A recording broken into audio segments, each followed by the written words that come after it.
Les campings ont pu réouvrir à partir du 2 juin Mhm. avec leurs équipements et notamment avec leurs piscines, suite à l'annonce du Premier ministre et aux décisions du président de la République pendant le Conseil de défense.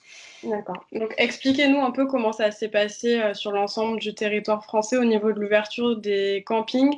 Est-ce qu'il y a eu des mesures sanitaires précises sur l'ensemble du territoire?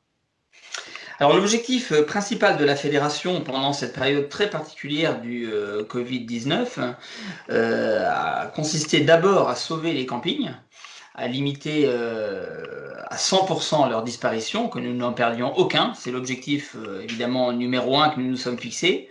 Ce qui a été atteint dans la mesure où la trésorerie à court terme a été préservée par les mesures gouvernementales qu'on a eu l'occasion de négocier avec les pouvoirs publics depuis le 15 mars. Ensuite, le deuxième objectif, mais il y en a de nombreux, était bien entendu d'obtenir une date d'ouverture la plus proche possible pour tous les campings de façon à relancer le cycle de réservation, puisque entre le 15 mars et le début du mois de juin, nous n'avons enregistré quasiment aucune réservation. On était à moins de 90% pour les Français, mais également pour les étrangers. Et donc l'objectif, les pouvoirs publics nous ont d'ailleurs entendus, puisqu'ils ont bien compris que comme on faisait une grosse partie de notre activité pendant la période de juillet-août, que si nous avions la possibilité d'ouvrir début juin, ce serait sans doute très compliqué, mais néanmoins, on pouvait conserver une certaine chance d'enregistrer à nouveau des réservations pour remplir le cœur de la saison. Ce qui a été obtenu justement, puisque les campings, à l'exception toutefois de l'Île-de-France, qui n'ont pu ouvrir finalement qu'aujourd'hui, 15 juin, plus vite que prévu néanmoins, puisque le pouvoir politique, là aussi, tant pour les restaurants que pour les campings, mais pas seulement, a compris qu'il fallait vraiment mettre toutes les chances de notre côté pour sauver l'été et essayer de raccourcir au maximum la période de fermeture obligatoire, ce qui a été obtenu puisque le 22 juin s'est transformé en 15 juin, donc même Mhm. si c'est sans doute trop tardif pour certains de nos adhérents, c'est néanmoins mieux que ce que ça aurait dû être au départ. Néanmoins, la majorité des campings français ont pu ouvrir le 2 juin. Et le deuxième point très important était que nous puissions annoncer à tous nos clients qui, pour une grosse partie, attendaient ça, que les piscines puissent ouvrir dès le 2 juin. Non pas pour pouvoir accueillir des milliers et des milliers de clients dans les campings de France dès le 2 juin, mais tout simplement pour rassurer les clients, et notamment les familles, mais pas seulement, que les campings pourraient bien ouvrir cet été pour leurs vacances annuelles et pourraient bien ouvrir dans des conditions très proches de la normale, avec les piscines, je vous en ai parlé, mais également avec les blocs sanitaires, avec les restaurants, avec les ventes emportées, avec les animations. Et donc, les campings, puisque ça a été présenté comme tel de manière très ramassée par le Premier ministre, c'est normal, mais ça a été précisé ensuite dans les décrets, les campings, donc on peut ouvrir dans des bonnes conditions. Alors, on a fait un sondage auprès de tous les campings français dans les jours qui ont suivi le 2 juin, et ce sondage a conclu au fait que l'immense majorité d'entre eux, 75%, ont pu ouvrir dans la semaine qui a suivi le 2 juin. Néanmoins, une partie d'entre eux, parce qu'il a fallu relancer la machine après des semaines de confinement, des semaines de fermeture, une partie d'entre eux n'ont pas pu ouvrir l'ensemble de leurs équipements tout de suite. Déjà parce que certains d'entre eux n'ouvrent pas leur restaurant dès le mois de juin, mais simplement début juillet. Mais aussi et surtout parce que les travaux, pour certains d'entre eux, ont dû être bloqués pendant le printemps et ont Mhm. pu donc être relancés simplement fin mai, début juin. D'accord. Ce qui permettra à de nombreux campings d'ouvrir par exemple leur piscine au cours de la deuxième quinzaine de juin. Ok. Alors, un détail quand même que vous m'avez posé, parce que je sais que vous allez me poser la question, c'est la question du protocole sanitaire. Ah, Alors, exactement. comme les hôtels qui, comme vous l'avez vu, n'ont pas fermé pendant la période de fermeture obligatoire des campings, même si 90% d'entre eux étaient fermés parce qu'il n'y avait pas de clients, ils n'avaient pas l'obligation administrative d'être fermés. Et pour autant, dans les hôtels, il n'y avait pas de protocole sanitaire pendant toute la période de confinement, puisque le protocole sanitaire de l'hôtellerie-restauration n'a été validé qu'il y a quelques jours par le gouvernement. Donc, un peu comme les hôtels pendant la période de confinement, les campings ont ouvert au départ sans qu'un protocole sanitaire officiel ait été validé formellement par les pouvoirs publics, parce que nous sommes en négociation, nous étions en négociation, elle se termine aujourd'hui, normalement, si tout va bien. Dans les jours qui viennent, les campings, et peut-être même demain, les campings pourront prendre connaissance du protocole sanitaire hôtellerie de plein air validé par les pouvoirs publics, validé par le gouvernement. D'ores et déjà, on sait qu'il fallait, et ça a été le cas, respecter évidemment les gestes barrières et la distanciation dans tous les campings, ce qui a été fait de manière très stricte et professionnelle dès le 2 juin. Mais dans les jours qui viennent, lorsque le protocole sanitaire sera mis en ligne officiellement sur le site du ministère du Travail et lorsque la FNHPA l'enverra de toute façon à tous les campings adhérents, ils pourront prendre connaissance des détails précis de fonctionnement des campings pendant l'été, dans le respect évidemment de ce protocole sanitaire, aussi bien pour la piscine que pour les sanitaires, que pour la réception, que pour l'accueil, pour le nettoyage des hébergements locatifs, etc. Le protocole sanitaire va devoir être respecté après chaque camping. L'objectif que nous étions fixés dans les négociations, et c'est la raison pour laquelle ça a pris du temps. Alors ça a pris du temps d'une part parce que le gouvernement a dû valider un certain nombre de protocoles sanitaires dans un temps record, sachant qu'il n'y a pas que les campings en France, évidemment, il y a tout un tas d'autres activités qui ont dû appliquer un protocole sanitaire, on va dire toutes les activités liées à la vie sociale des Français.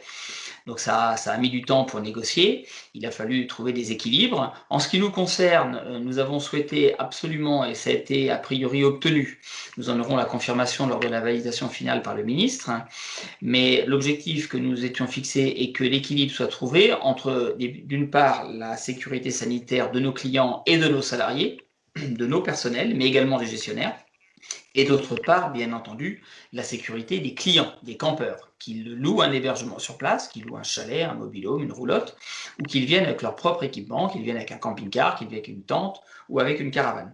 Cet équilibre a été trouvé entre donc la sécurité, mais aussi le fonctionnement normal des campings. Puisque, évidemment, et on l'a bien compris dans les propos du président de la République, l'objectif est de sauver l'économie française, de limiter la casse au maximum, tout en préservant bien entendu la sécurité. Ça a été trouvé dans le cadre du protocole sanitaire des campings, puisque le fonctionnement ne sera pas dégradé par rapport à l'activité normale pendant les saisons habituelles. Les campings, comme je le disais tout à l'heure, auront bien leur piscine ouverte, qu'elle soit extérieure, qu'elle soit couverte, qu'elle ait des toboggans ou qu'elle n'en ait pas, qu'elle ait un jacuzzi ou qu'elle n'en ait pas, l'espace aquatique dans son entièreté pourra être ouvert. Et sans que l'usage de l'espace aquatique soit évidemment trop difficile pour les clients. Il y a certes une fréquentation maximale, mais celle-ci est relativement proche de la fréquentation maximale telle qu'on a l'habitude de l'appliquer dans les campings.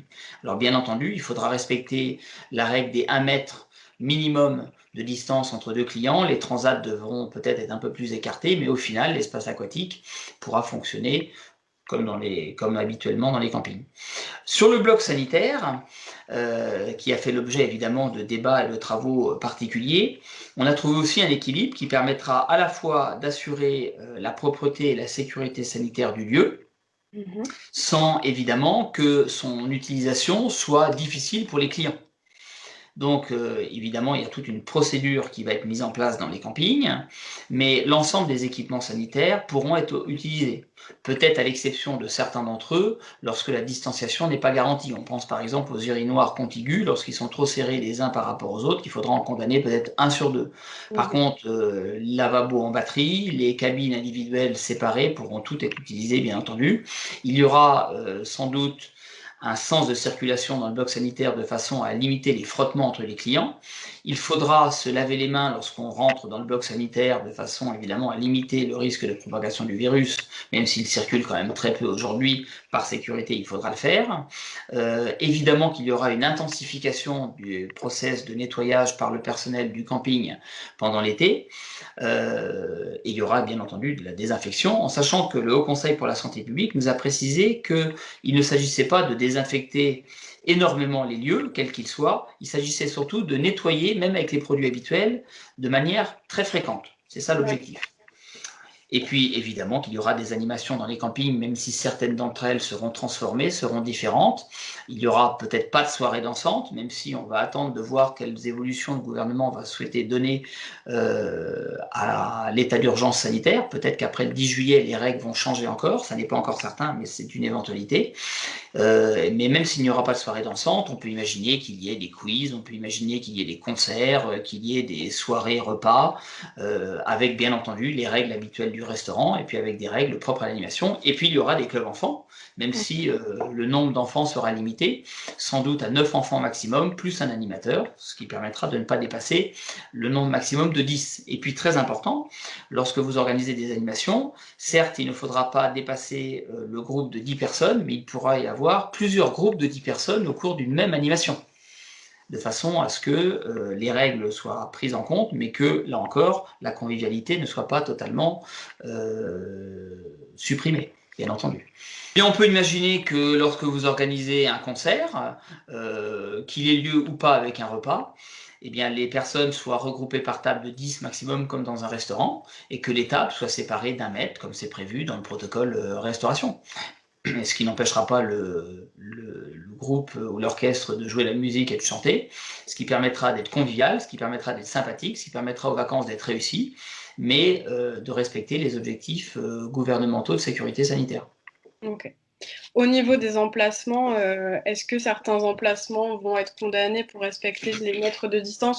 Alors, il n'y a pas de limitation du nombre d'emplacements par rapport à ce qui est autorisé dans l'autorisation d'urbanisme, c'est-à-dire que les campings pourront utiliser la totalité de leurs emplacements, qui ont l'avantage, comme vous le savez, d'être bien délimités les uns par rapport aux autres. D'ailleurs, ça n'a pas échappé à l'administration qui a parfaitement compris que dans un camping, il était facile de respecter les règles de distanciation sur les emplacements de camping, même que lorsque tous ceux-ci sont occupés. Donc ça explique la raison pour laquelle, quand un camping a 100 emplacements, eh ben, il pourra parfaitement utiliser, exploiter, réserver ces 100 emplacements.